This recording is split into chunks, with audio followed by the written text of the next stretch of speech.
पिछले कुछ सालों में Hollywood film industry horror movies पे काफी ज्यादा प्रकाश डाल रही है। इसमें खास बात यह है कि ज्यादातर हॉरर मूवीज सच्ची घटनाओं पर आधारित होती है। हालांकि ये मूवीज उन सच्ची घटनाओं को लेकर ही अपनी कहानी को आगे बढ़ाते हैं, लेकिन इन मूवीज में बहुत सारी चीजें गलत या फिर बदल कर भी दिखाई जाती है। हाल ही में हमने इस चैनल पे द कॉन्जरिंग मूवी की असलियत को सामने लाया था, और आज इस वीडियो में हम एक ऐसी मूवी की सच्ची घटनाओं पर प्रकाश डालेंगे जिसका नाम है एनाबेल। यह बात सन 1970 की है, जब डोना नाम की एक लड़की को अपने 28वें जन्मदिन पर अपनी माँ से एक डॉल गिफ्ट में मिली। ये डॉल एक काफी साधारण एंड डॉल थी जो कि प्यारी से दिखती थी, लेकिन इस डॉल के मिलने के 2-3 दिन बाद से ही डोना और उसकी रूममेट एंजी को कुछ असाधारण दिखा। जब भी वो इस डॉल को कमरे में किसी विशेष स्थान पर छोड़ के बाहर जाती थी, तो उनके वापस आने से पहले ये डॉल अपनी जगह बदल चुकी होती थी। शुरुआत में डोना को लगा कि शायद ये गुड़िया बेड या चेयर पर से गिर जाती होगी, लेकिन धीरे धीरे ये डॉल कमरे भी बदलने लगी और इसके हाथ पांव के पोजीशन से बदलने लगे, मानो जैसे अपने आप को कुछ कह रही हो। इन घटनाओं के बाद डोना और एंजी को लगा कि शायद कोई उनके घर के अंदर आके उनके साथ ऐसा मजाक कर रहा है, क्योंकि उन्हें डॉल के साथ अब कई नोट्स भी मिलते थे जो कि किसी बच्चे द्वारा लिखे हुए लगते थे। इन नोट्स में कुछ ऐसी बातें लिखी होती थी, हेल्प अस और हेल्प लाउ। मैं आपको बता दूं कि लाउ डोना और एंजी का एक अच्छा दोस्त था। ये घटनाएं कुछ दिन तक चलती रही, तभी अचानक एक दिन डोना ने इस गुड़िया के हाथ को खून से लथपथ पाया। अब पानी सर से ऊपर जा चुका था, इसलिए डोना और एंजी ने एक साइकिक की मदद ली, जिसने सांसे नाम की प्रक्रिया का उपयोग इस डॉल पे किया। इस प्रक्रिया के दौरान उन्हें पता चला कि इस गुड़िया के अंदर एक 7 साल की बच्ची की आत्मा प्रवेश कर चुकी है, जिस बच्ची का नाम एनाबेल हिगिंस था।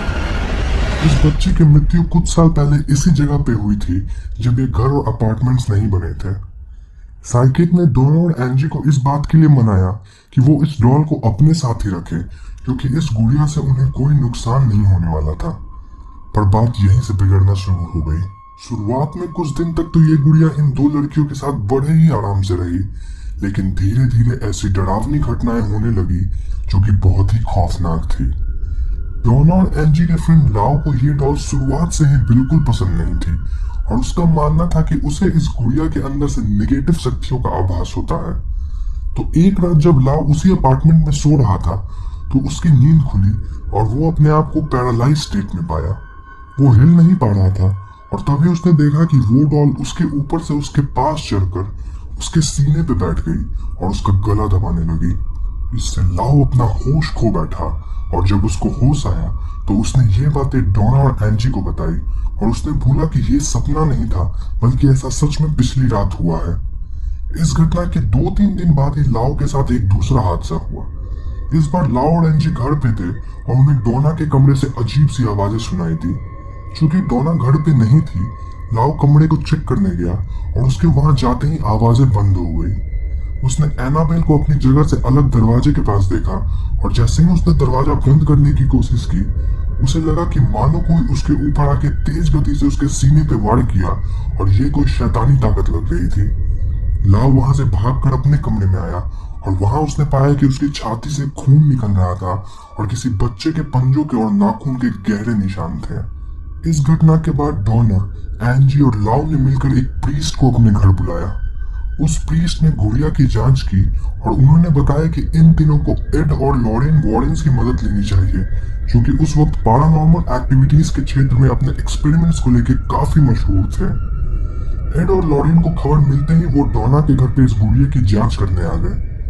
उन्होंने बताया कि इस डॉल में किसी बहुत ही ताकतवर आत्मा का कब्जा है, और ये इन तीनों में से किसी एक के शरीर पे अपना हुकूमत जमाने की कोशिश में है। वो ऐसा उनके साथ बार बार मिलके या हमला करके करेगी। जाहिर सी बात थी कि वो लाओ ही था। लाओ के कहने पे वॉरेंस ने एक प्रीस्ट की मदद से इस डॉल पे एग्जॉर्सिज्म की प्रक्रिया का इस्तेमाल किया। इस प्रक्रिया के खत्म होने के बाद उन्हें पता चला कि ये रूह बहुत ही ताकतवर है, और इससे बचने का सिर्फ एक ही उपाय है, और वो उपाय है इस डॉल से हमेशा हमेशा के लिए किसी भी तरह से कांटेक्ट तोड़ देना। वॉरेंस ने इस डॉल को अपने अकल्ट म्यूजियम में बहुत ही कड़ी निगरानी में रखा। आप आज भी इस म्यूजियम में जाके डॉल को देख सकते हैं, लेकिन उससे किसी भी तरह की बात करने की सख्त हिदायत दी जाती है, और द कॉन्जूरिंग में भी इसके बारे में थोड़ा बताया गया है। सन 2011 में एक प्रीस्ट ऑकल्ट म्यूजियम में डॉल को देखकर बोले कि इसमें कोई शक्ति नहीं है।